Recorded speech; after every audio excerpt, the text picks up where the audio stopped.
Hey guys, चारों God की इस वीडियो में आपका स्वागत है। लास्ट वीडियो में आपको कुछ बहुत तरी चीजें जानने को मिली थी, जैसे कि बैम के डिटर्मिनेशन के बारे में। वहीं पे दूसरी तरफ हमने यामा के बारे में कुछ चीजें जानी और कैसे अब यामा को भी एक पावर अप मिलने वाला है। वहीं पे रिवील हुआ कि कैसे लुफिया फैमिली का लीडर इस वॉर को ज्वाइन कर सकता है, जिसकी पॉसिबिलिटी काफी कम तो है, लेकिन इवांका उस चीज को किसी तरीके से रोकना चाहती है। तो वीडियो में आगे बढ़ने से पहले चैनल को सब्सक्राइब कर ले और साथ ही हाइप के बटन में क्लिक कर दी वीडियो की रीच को बढ़ाने के लिए, और वीडियो में आगे बने रहें।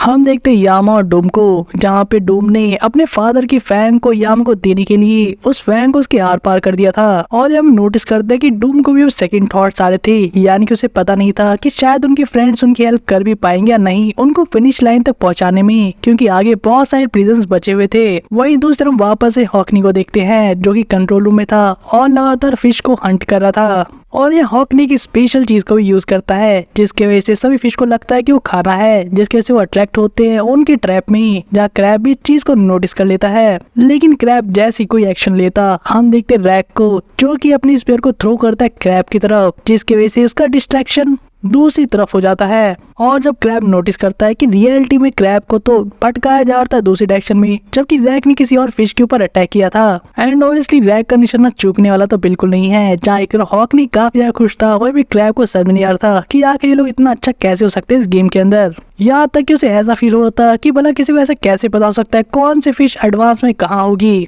लेकिन ऑब्वियसली चीज उसके सामने थी, यानी कि सारे फिश को लगातार हंट किए जा रहे थे। लेकिन उससे सरप्राइजिंग चीज ये थी कि वो किसी तरह की परचेजिंग अब नहीं कर रहे थे, यानी कि कोई भी आइटम नहीं खरीद रहे थे उन फिश पॉइंट के थ्रू। और इतना नहीं, क्रैब अब ये भी ऑब्जर्व करता है कि कैसे वो लोग लगातार रेड फिश को अटैक कर रहे थे, और इसका सिर्फ एक ही मतलब है कि वो लोग लगातार ट्रायंगल सिंबल की वैल्यूज को बढ़ा रहे थे। और यहाँ पर हमें समझ में आता है कि एक्चुअली में इनका प्लान क्या था। ये लोग लगातार ट्रायंगल वाली फिश को इसलिए हट कर रहे थे ताकि इनकी प्राइस वैल्यू बढ़ सके, क्योंकि इनके पास स्टार्टिंग में ट्रायंगल के कॉइन्स काफी ज्यादा थे। और अगर उन कॉइन से ट्रायंगल की वैल्यू बढ़ जाती है तो जो कॉइन उन्हें पहले खरीद लिए थे स्टार्टिंग में, वो उसको यूज कर सकते हैं किसी और आइटम को परचेज करने के लिए। और यह क्रैब इस बात को समझकर काफी एरोगेंटली इनको कहता है कि तुम्हें क्या लगा तुम मुझे यहाँ पर हरा सकते हो। तुम्हें ये चीज सोचनी चाहिए थी कि मैंने इस गेम को खेलने के लिए एग्री क्यों किया, क्योंकि मेरे पास एक सीक्रेट वेपन है। और रैक समझ पाता कि आखिर यहाँ क्या चल रहा है। हम क्रैब को उसकी एक स्पेशल स्किल यूज करते देखते हैं, जो काइंड ऑफ क्रैब बबल्स के नाम से जानी जाती है। जहाँ हॉक ने उसकी टीम नोटिस करती है कि सभी फिश बबल के अंदर फंस चुकी थी। लेकिन योवा यहाँ पे एक और चीज नोटिस करती है कि यहाँ पे बबल के अंदर जो फिश फंसी है वो सब स्पेसिफिकली ब्लू कलर की है, जिनके ऊपर ट्रायंगल का साइन है।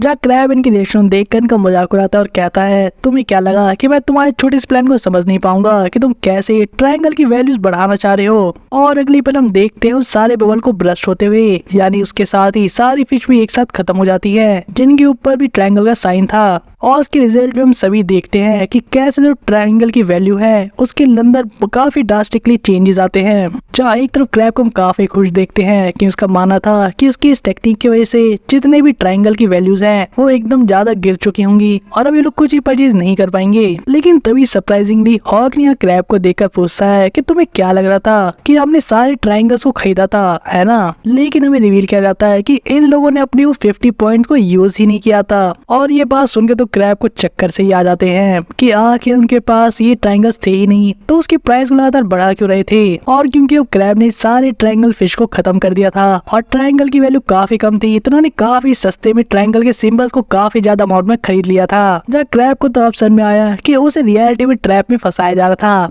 और अब हमें कून के प्लान के बारे में बताया जाता है कि कैसे उन्हें क्रैब को विश्वास दिलाना है कि उनके पास ट्रायंगल कॉइन्स हैं। और जब इसके अलावा जब क्रैब को विश्वास होने के बाद वो इसके रिटेलिएशन में किसी तरीके के प्लान को ट्रायंगल की वैल्यूज को कम करेगा, तो उस केस में वो सस्ते में ट्रायंगल के सिंबल्स को खरीद पाएंगे। या आप इसको नॉर्मल भाषा में समझ सकते हैं कि किसी चीज की प्राइस को लगातार मैनिपुलेट करके उसे उसकी लोएस्ट प्राइस पर खरीदना, जैसे कि स्टॉक मार्केट में भी होता है। और हम हॉकनी को देख रहे थे जो काफी खुश था कि कैसे उन्होंने गैम्बल खेला और उसमें उन्हें काफी ज्यादा पैसा मिला। पर ये रैक दूसरी तरफ अलग एक्साइटिंग फील कर रहा था।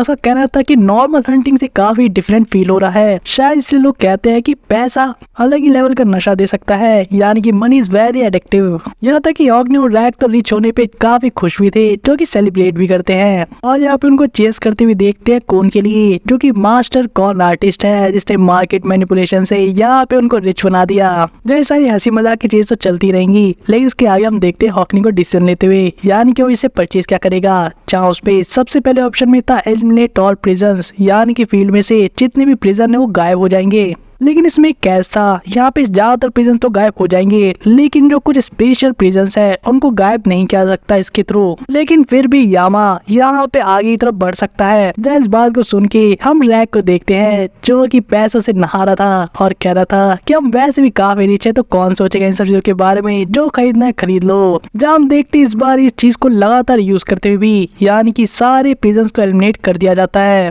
जहाँ भी बेल्ट फील्ड में इस समय यामा कुछ अलग ही फील हो रहा था, जहाँ ऐसा लग रहा था जैसे वो किसी और की मेमोरीज को देख रहा है। और सिर्फ जब तक समझ में आता कि आखिर वो है कहाँ, वो काफी सारे कैनिन को भी नोटिस करता है और यहाँ तक कि अपने फादर को भी देखता है, यानी कि यामा के फादर को हमें पहली बार रिवील कर दिया गया है फाइनली। वही यामा आगे नोटिस करता है कि कैसे जो कैनिन्स की आर्मी है वो काफी हेवीली आर्म्ड है, यानी कि वो युद्ध लड़ने के लिए जैसे कि रेडी हो। लेकिन सरप्राइजिंग चीज ये थी कि वो सभी उनके फादर की तरफ पढ़ रहे थे। और इसी बीच में पीछे से याशा को भी दिखाया जाता है, जो कि यहाँ पे यामा के फादर को ये चीज बताता है कि कैसे जो कैनिन लोबोबिया के कंट्रोल में है वो यहाँ जल्दी आने वाले हैं। और यह याशा यामा के फादर को कहता है कि सिर्फ वही एक पर्सन है जो कि इन सभी कैन को समझा के यहाँ से वापस लेकर जा सकता है और उसे अपने माइंड को चेंज कर लेना चाहिए और याशा के साथ मिलकर काम करना चाहिए। तो यामा जब याशा को भी नोटिस करता है कहते हुए, तो उसे समझ में नहीं आता क्या ये वही दिन है जब उसके फादर मारे गए थे। लेकिन उसके बाद हमें काफी सारी चीजें सुनाई नहीं देती, यानी कि आखिर यामा के फादर और याशा के बीच में क्या बातचीत हुई थी एग्जैक्टली, ये चीज यामा को नहीं पता लगती, या एटलीस्ट हमें तो नहीं बताई जाती। अब वहाँ पे क्या हुआ ये चीज शायद हमें स्टोरी में आगे पता लगेगा, लेकिन यह यामा फाइनली अपनी आंखें खोल देता है। वो इस मोमेंट पे डूम इस चीज के अनाउंसमेंट को सुन रहा था कि कैसे उनके रूट में जितने भी प्रिजन है उन सभी को एलिमिनेट किया जा रहा है। और अगले पल हम नोटिस करते हैं कि फील्ड के अंदर काफी सारे लेजर लाइट वाले कैनन्स आ जाते हैं, जो कि एक ही पर में सभी प्रिजन्स को ब्लास्ट करके रख देते हैं। और अभी डूम इस चीज सोच ही आता है कैसे वो याशा तक वापस पहुंच सकते हैं। पीछे से हम यामा को उठते हुए देखते हैं, जो कह रहा था कि लगता है रास्ता क्लियर हो गया है जब तक मैं सो रहा था। और इतना ही नहीं, हमें यामा की थ्रू पता लगता है कि कैसे जो होल यहाँ पे डूम ने बनाया था उसकी छाती में, उस कैसे वो काफी रिफ्रेश फील कर रहा है। ये ऐसा कि उसके पावर लेवल उसने ऐसे फील ही नहीं किए कभी आज तक। और डूम के पूछने पर क्या यामा सही में उतना स्ट्रॉन्ग हुआ भी है जितना कि उन लोग सोच रहे थे, तो यामा यहाँ पे एक पावरफुल पंच को यूज करता है जो कि एक टोर्नेडो में बदल जाता है। जब डूम इसको देख के कहता है तो मैं भी कर सकता हूँ, जहाँ पे यामा हंसते हुए इसके जवाब में कहता है क्या तुम्हें सही में लगता है तुम कर सकते हो। वही यामा का कहना था कि उसका माइंड अब बिल्कुल क्लियर हो चुका है और वो याशा से वापस से फाइट कर सकता है प्रॉपर्ली।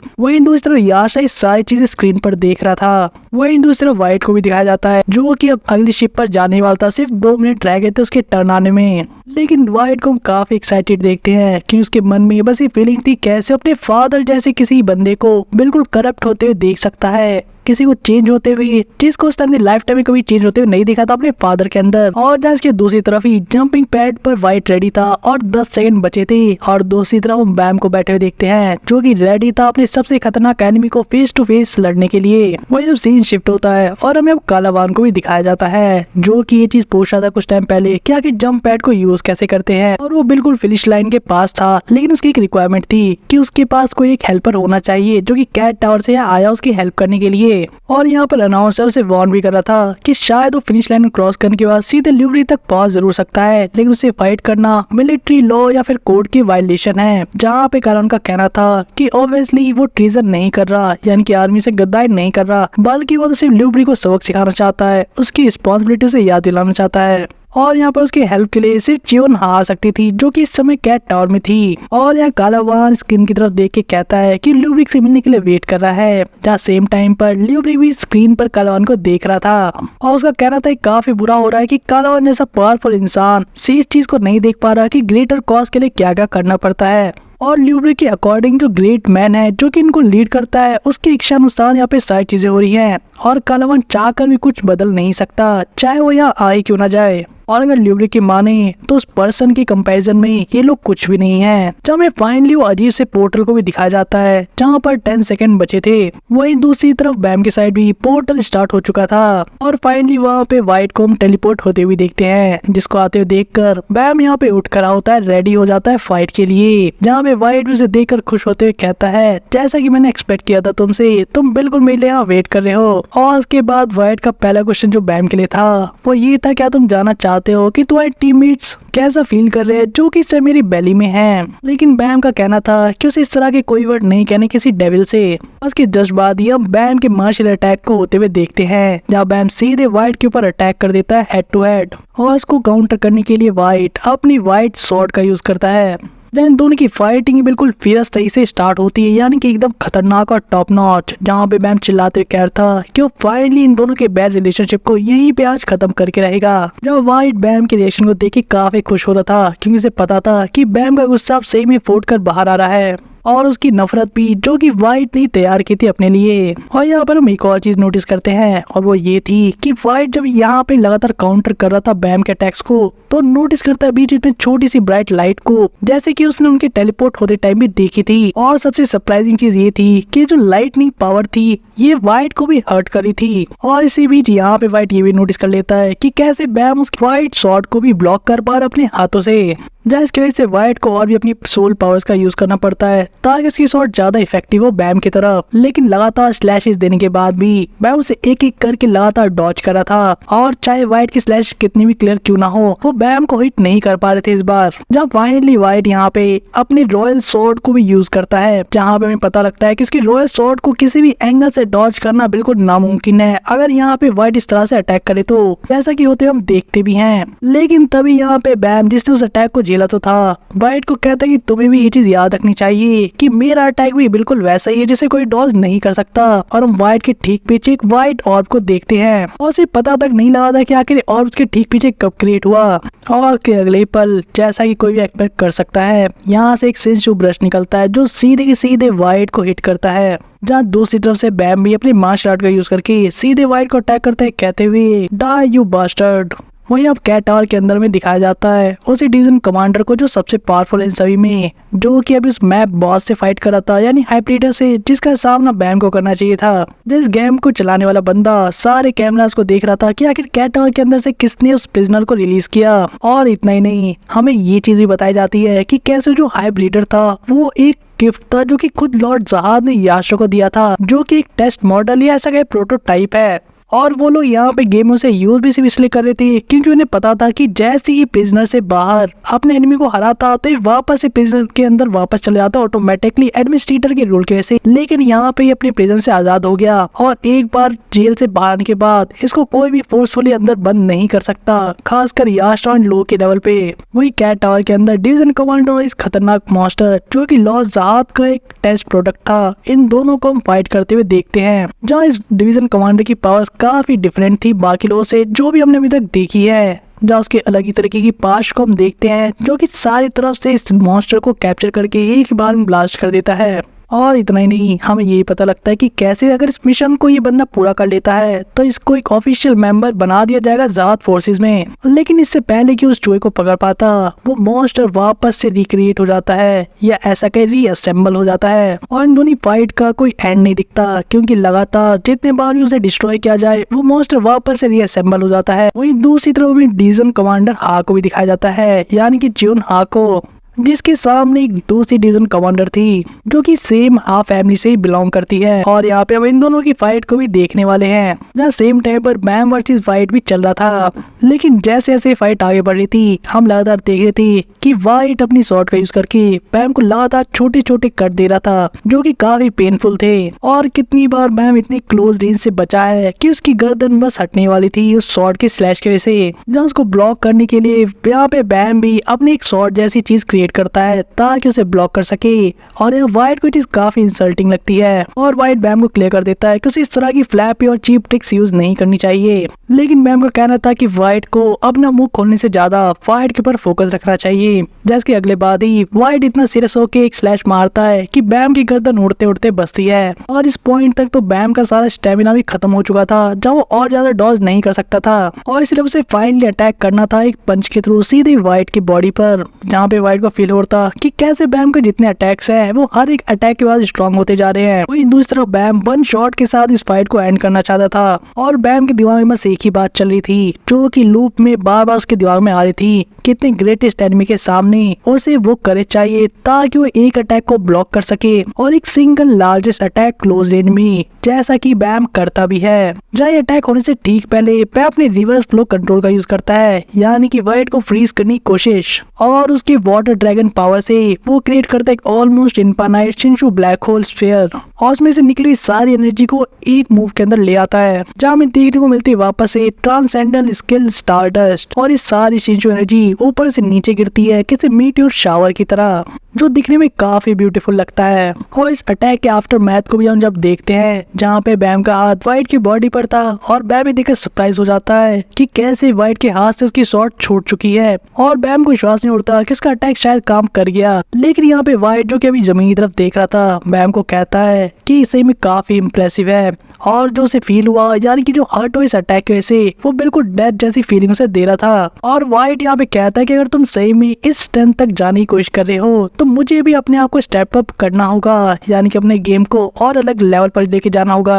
और उसकी सरप्राइजिंग चीज तो ये थी कि बैम नोटिस करता है कि वाइट यहाँ पे एक एम्प्टी म्यान से एक स्वॉर्ड निकाल लेता है, जो नॉर्मल भाषा में अगर आप समझना चाहें तो ऐसा है जैसे हवा में किसी ने हाथ फैलाया और एकदम से एक स्वॉर्ड आ गई और इसी के रूप में सीधे यहाँ पे बैम को स्लैश उसकी बॉडी पे लगता है, जिसके से ब्लड की स्प्लैश हम चारों तरफ देखते हैं। वहीं वाइट का कहना था कि ये शॉट बनाने में उसे इतनी ज्यादा एनर्जी लगती है कि इसका वो बहुत ही कम यूज करता है और आज जब उसने बैम के ऊपर यूज किया है तो उसे ऑनर्ड फील करना चाहिए। वही दूसरी तरफ में थोड़े मोमेंट पहले की चीजें दिखाई जाती है कंट्रोल रूम के अंदर, जहाँ पे हॉक नहीं रहा कि सभी देख रहे थे कैसे वाइट बैम की तरफ जा रहा है और लैक यहाँ पे बैम की हेल्प करना चाहता था और हॉकनी को समझ में नहीं आता कि आखिर वो कौन सा आइटम को परचेज करे जिससे कि वो बैम की हेल्प कर सकते हैं। जहाँ अभी ये लोग इस ट्रबल को देख ही रहे थे कि क्रैब भी समझ जाता है कि इनके सामने कुछ अलग सी परेशानी आ चुकी है और क्रैब को पता था कि इनके पास ट्रायंगल्स कॉइन सबसे ज्यादा है और इसीलिए वो बाकी फिश को खाना स्टार्ट कर देता है ताकि वो कॉम्बिनेशन में और कोई चीज ना खाई सके। और यहाँ पर क्रैब के थ्रू में ये भी पता लगता है कि कैसे इस गेम में एक और रूल है कि जब तक गेम चलेगा कोई भी एक दूसरे के ऊपर अटैक नहीं कर सकता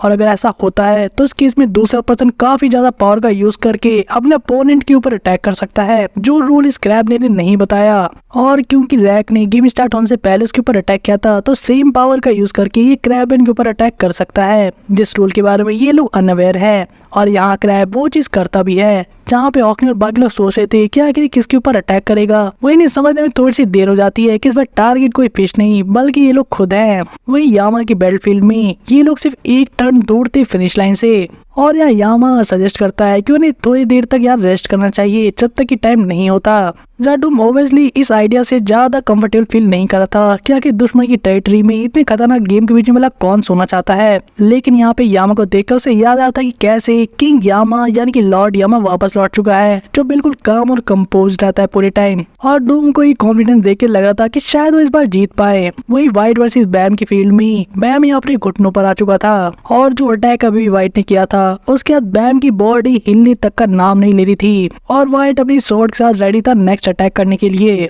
और बैम की तरफ देखकर सोच रहा था क्या बैम अब कुछ नहीं करेगा, लेकिन इससे पहले कुछ होता। यहाँ पे बैम की बॉडी से इतना ब्लड निकल रहा था कि वो सीधे जमीन पर गिर जाता है, जहाँ पे वाइट अपनी स्वॉर्ड्स की बॉडी चला उसे कहता है कि come on get up, don't be such a baby. यहाँ तक कि वाइट अपने पैरों से भी बैम की बॉडी को लात मारते हुए कह रहा था कि तुम्हें उड़ जाना चाहिए वापस से, मैं इतनी इजली चीजों को एंड नहीं करते हुए देखना चाहता। वहीं पे डिवीजन कमांडर जो कि सारी चीजें होते हुए देख रही थी उसे काफी गुस्सा आ था, क्योंकि भला कोई लेजेंडरी स्लेयर एक रेगुलर के साथ इतना बुरा बिहेव कैसे कर सकता है, चाहे उसका एनिमी क्यों ना हो। लेकिन प्रॉब्लम प्रॉब्लम ये थी कि उसके पास अब उसकी स्पेशल एबिलिटी का कोई डिस्टॉर्टेड टाइम नहीं बचा था, जिस टेक्निक का यूज करके उसने लास्ट टाइम बैम को बचा लिया था और कम से कम उसे तो यहाँ से बच के निकल ही जाना चाहिए। लेकिन वो ऐसा करते हुए बैम को यहाँ छोड़कर नहीं जाना चाहती थी। जब वाइट भी नोटिस कर लेते हैं, डिवीजन कमांडर यहाँ खड़े होकर सब चीजें होते हुए देखते हुए जहाँ से पूछता भी है कि आखिर तुम यहाँ क्या कर रही हो, तुम्हें तो यहाँ से दुम दबा के निकल जाना चाहिए था टाइम रहते। लेकिन इसी बीच वाइट को एक आइडिया आता है कि बैम हमेशा खुद को लेकर रिएक्ट नहीं करता, बल्कि दूसरे लोगों को देखकर, जहाँ से लग रहा था कि क्यों ना आर्या की सोल को ही डिवार कर जाए। और आर्या को समझ में आ गया था कि वाइट की इंटेंशंस क्या है, यानी कि वो अब यहाँ पे आर्या के साथ खेलना चाहता है, उसके साथ बैटल में उसकी ऐसी हालत बनाना चाहता है कि बैम को उस पर तरस आ जाए और वो फोर्स हो जाए वापस से फाइट करने के लिए। और यहाँ होता भी बिल्कुल वैसा ही है, यानी वाइट अपनी एक ही स्लैश से यहाँ पे आर्या को जमीन पे गिर देता है। लेकिन फिर भी उसके बारे में उसे ये समझ में नहीं आ रहा था कि आखिर बैम कितना स्पेशल इंसान है जो उसके आसपास के लोग हमेशा उसकी हेल्प करना चाहते हैं। लेकिन वो एबिलिटी आखिर है क्या जो कि लोग को मजबूर कर देती है बैम की हेल्प करने के लिए, जिसको वाइट भी समझ नहीं पाया अभी तक। लेकिन सेम टाइम पर वाइट उन लोगों का मजाक उड़ा रहा था क्योंकि सारे लोग हमेशा मारे जाते हैं बैम को प्रोटेक्ट करते हुए। और यह वाइट आर्या को मारने से पहले उसे चीज कहता है कि तुम्हें भी ये बात ध्यान रखनी चाहिए कि आखिर तुम किसकी वजह से मारी जा रही हो, और अगर तुम्हें किसी को ब्लेम ही करना हो मरने के बाद तो वो बंदा वहाँ पे लेटा हुआ है जो कि लड़ना नहीं चाहता। और इतने नहीं, वाइट मारने से पहले भी यहाँ पे आर्या काफी बेइज्जती करता है, उसे टॉर्मेंट करता है, जहाँ कहता है कि तुम काफी यूजलेस हो, तुम्हें तो यहाँ से निकल जाना चाहिए था अपने स्पेल टूटने के साथ ही, लेकिन फिर भी तुम रुकी रहे उसकी हेल्प करने के लिए। जब इस बात को सुनकर आर्या काफी कॉन्फिडेंस के साथ कहती है और वाइट से क्वेश्चन पूछती है कि चाहे हम दोनों ही कितना यूजलेस क्यों ना हो, लेकिन क्या तुम्हारे पास तुम्हारे मरने के बाद कोई तुम्हारे लिए दुख मनाने वाला है क्या। जब इस बात को सुन के वाइट एक सेकंड सोचता है, लेकिन अगले ही पल वो अपनी शॉट से यहाँ पे आर्या को खत्म कर देता है, ये कहते हुए कि उसे किसी की जरूरत भी नहीं है। जहाँ इसके ब्लड स्प्लैशेस बैम के हाथों पर भी आ जाते हैं, जो कि एक तरह का सिंबोलिज्म है कि कैसे आर्या की डेथ का खून भी यहाँ पे बैम के सर पर है। और इसके साथ ही वीडियो को यहीं पे ओवर करते हैं, जहाँ फाइट काफी लंबी खिंच चुकी है, लेकिन आने वाले वीडियोस में आपको इस बैटल का कंक्लूजन देखने को जरूर मिलेगा। साथ ही लुपोविया फैमिली का जो लीडर है उसके यहाँ आने वाली की पॉसिबिलिटी से जो प्रॉब्लम्स यहाँ क्रिएट हो सकती है वो भी आपको देखने को मिलेंगी, और जानने को मिलेगा क्या कालावन और यामा को अपना रिवेंज पूरा करने का मौका मिलता है या नहीं। इन सभी चीजों के आंसर आपको मिलेंगे नेक्स्ट वीडियो में। तो मिलते हैं आपसे आने वाली वीडियो में, लेकिन मेक श्योर करें उससे पहले आप चैनल सब्सक्राइब कर ले और बेल आइकन को ऑन कर ले। साथ ही चैनल को ज्यादा शेयर करें और हाई बटन को क्लिक करें इसकी रीच बढ़ाने के लिए। तो मिलते हैं आपसे नेक्स्ट वीडियो में।